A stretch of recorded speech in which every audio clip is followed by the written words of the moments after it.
Picture this: a humble shepherd tending his flock on an ordinary day in the desert.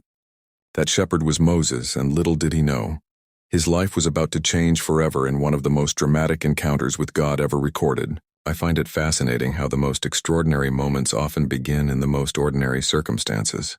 Moses was simply doing his job, watching his father-in-law's sheep near Mount Horeb, when something caught his eye. A bush that was on fire yet wasn't burning up. Now, if you've ever been in the desert, you know how common it is to see dry bushes catch fire. But this was different. The flames danced and flickered, but the bush remained intact.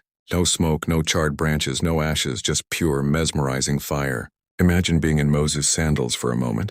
You're probably thinking, I've got to check this out. And that's exactly what he did. But as he approached, something even more extraordinary happened. A voice called out to him from within the flames. "Moses, Moses," the voice said. And when Moses answered, he was told to remove his sandals because he was standing on holy ground. Can you imagine the shivers running down his spine at that moment? The God of his ancestors, Abraham, Isaac, and Jacob, was speaking directly to him.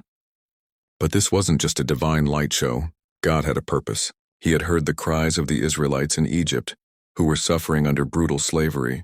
And here, in this remote desert location, through a bush that burned but wasn't consumed, God was calling Moses to lead his people to freedom. Moses, being human like the rest of us, immediately started making excuses. Who am I to do this?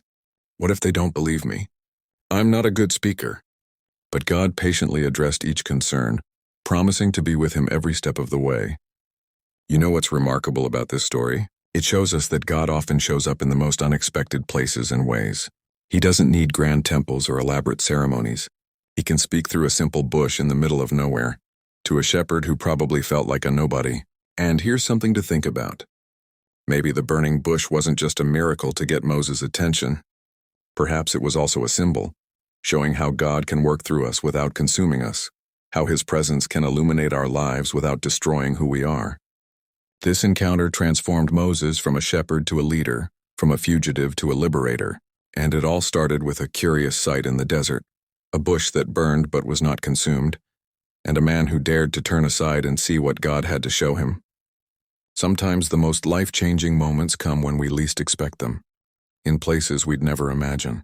The question is, are we paying attention? Are we willing to turn aside from our routine and listen when God calls?